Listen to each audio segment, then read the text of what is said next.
In 1964, archaeologists excavating a well shaft near ancient Sparta pulled up something that stopped the dig. Infant bones, dozens of them. Fractured skulls, twisted spines, some no more than a few days old. For decades, the story was the same. Sparta threw its weak babies into a pit called the apothetai. Textbooks printed it.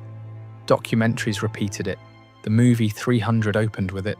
But the bones in that well told a different story. Because mixed in with those infant remains were the bones of adults. Men, women, people who had lived full lives and then ended up in the same place as the babies.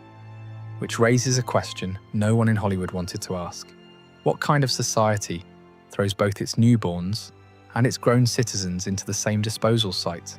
This video is about what Sparta actually was, not the movie version, not the motivational poster version.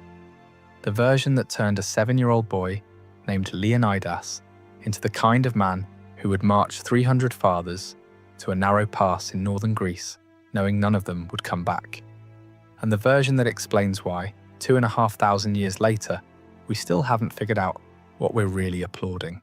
Before we go any further, if you haven't subscribed yet, now is the time. This is the kind of history they left out of the textbooks and Hollywood cleaned up. Hit subscribe, it is free, it takes 1 second, and it helps us keep making these videos. Now, let us get back to it. To understand what Leonidas became, you have to understand what Sparta sat on top of.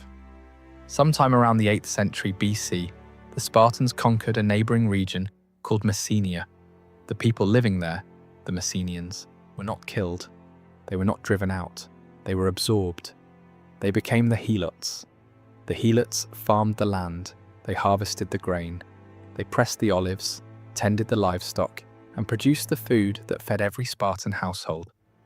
Without the helots, Sparta did not eat, and the helots outnumbered the Spartans. Ancient sources vary, but some estimates place the ratio at 7 helots for every 1 Spartan citizen. Others go higher. The exact number is debated, the imbalance is not. This created a problem that shaped every decision Sparta ever made. The entire Spartan economy depended on a population that had every reason to revolt. The Messenians had not chosen subjugation. They had been conquered, they remembered, and they waited. In the 7th century BC, they did revolt.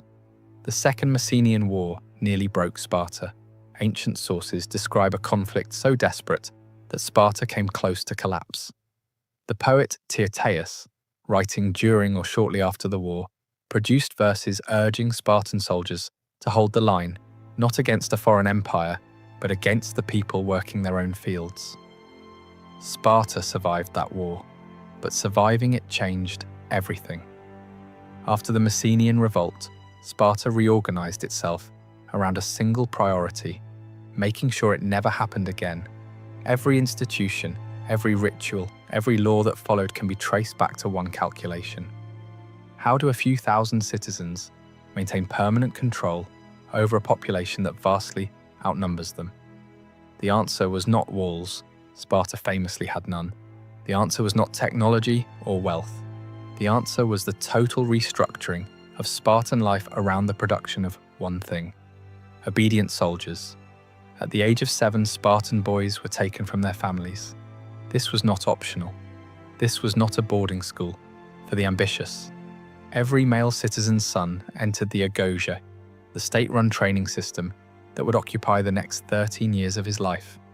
The boys were organized into groups called Agoge, herds. Not classes, not cohorts. Herds. They were given 1 cloak per year, no shoes, no bedding. They slept on rushes they had to pull from the riverbank themselves, by hand, without a blade. Food was deliberately kept insufficient, not by accident, not through scarcity. The rations were calculated to leave the boys perpetually hungry. They were expected to supplement their meals by stealing. This is the part that gets repeated in documentaries as if it were clever, a training method for future soldiers. But the full mechanism was more specific than that. If a boy stole food successfully, nothing happened. He ate, If a boy was caught, he was beaten. The punishment was not for the theft, it was for the failure, for being detected. Plutarch records the story of a Spartan boy who stole a fox cub and hid it under his cloak. When an adult approached, the boy stood still. The fox began clawing and biting into his stomach. The boy said nothing. He did not move. He died standing, his intestines opened by the animal, rather than reveal what he had stolen. Whether that specific story is literal or apocryphal, the fact that Spartans told it to each other as a model tells you what the system valued. Not strength, not intelligence, the suppression of visible suffering. As the boys grew older, the training escalated. They were organized into competitive units and encouraged to fight each other. Plutarch describes organized brawls, where boys punched, kicked, and bit with no rules and no intervention from adults. The purpose was not to find the strongest. It was to identify who would keep fighting after the pain became unbearable. At certain stages, boys were subjected to public flogging at the altar of Artemis Orthia. This was not punishment, it was ritual. Boys were whipped until they bled, and the measure of success was silence. Pausanias, writing centuries later, noted that some boys died during the ritual. The priests monitored the flogging by watching a wooden statue of Artemis. When the image grew heavier, the blows were considered sufficient. Foreign visitors came to watch. By the time a boy reached 18, he had spent over a decade in a system designed to accomplish something very specific. Not education, not enlightenment, conditioning. The Agoge produced men who could endure pain without flinching, who could obey without questioning, who could stand in a phalanx formation for hours in summer heat, wearing 60 pounds of bronze, and not break rank when the man next to them took a spear through the throat. This was the system that produced Leonidas. He entered it at 7.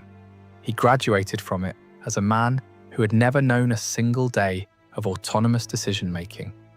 Every meal, every sleeping arrangement, every act of violence and deprivation had been managed by the state, and the state had one use for him.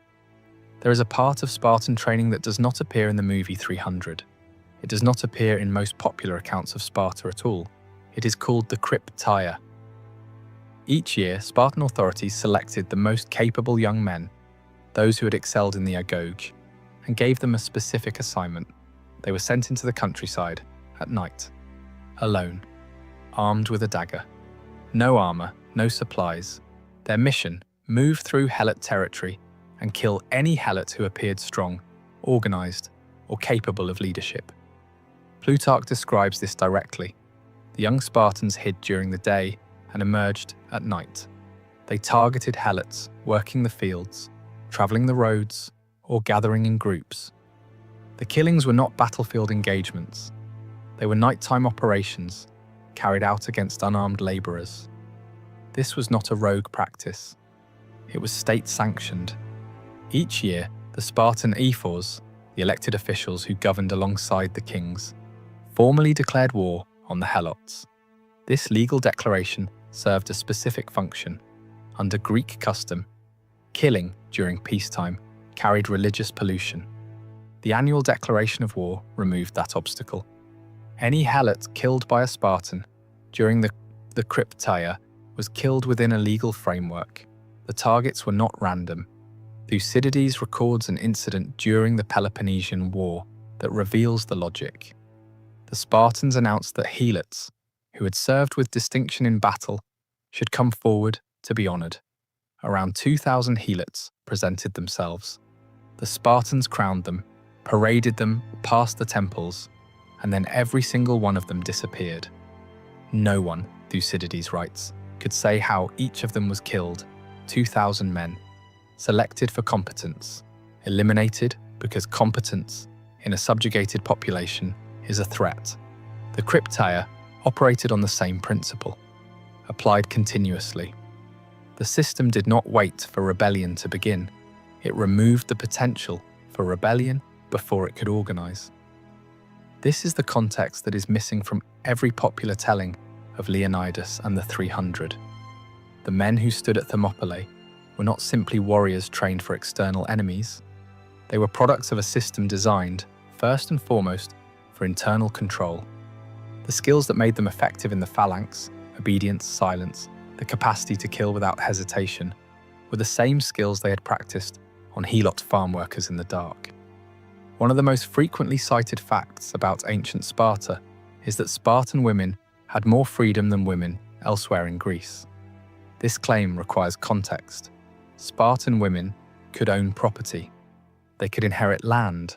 They exercised publicly and received physical training. In Athens, women were confined to the household. In Sparta, they moved through public space with a degree of autonomy that shocked other Greeks. But the purpose of that autonomy was specific.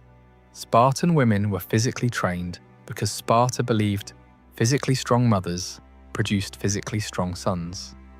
Plutarch states this explicitly. The exercise regimen, running, wrestling, throwing the javelin, was not designed for the women's benefit. It was designed to optimize their reproductive output. Marriage customs reflected the same priority. Spartan brides had their heads shaved and were dressed in men's clothing for the wedding night. The groom, who had spent his entire life in the company of men, would visit briefly in the dark, then return to his barracks. Some scholars suggest this ritual was designed to ease the transition from the all-male bonding of the Agoge to heterosexual contact. Husbands under 30 continued to live in their mess halls. They visited their wives in secret. Plutarch says some men fathered children before they had ever seen their wife's face in daylight. If a marriage did not produce children, the state intervened. Xenophon describes an arrangement where an older husband could introduce a younger man to his wife for the purpose of conception. If a man admired another citizen's wife for her bearing and temperament, he could request access to her, with the husband's consent, to produce children. These were not scandals, they were policy. The Spartan system treated reproduction the way it treated military training, as a state function that could not be left to individual preference. The goal was not family. The goal was population maintenance. Sparta needed a steady supply of boys to enter the Agoge, survive the Krypteia, and take their place in the phalanx.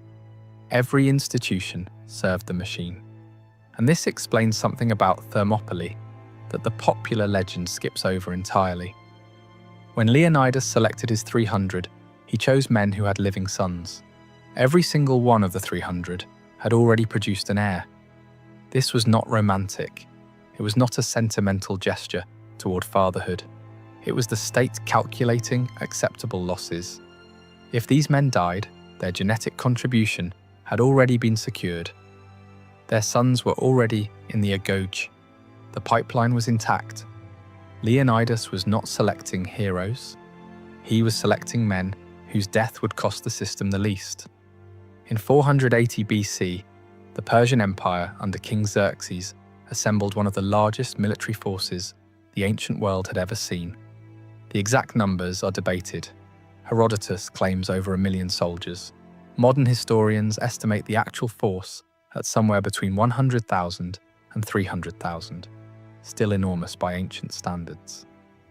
The target was Greece. Xerxes had reasons.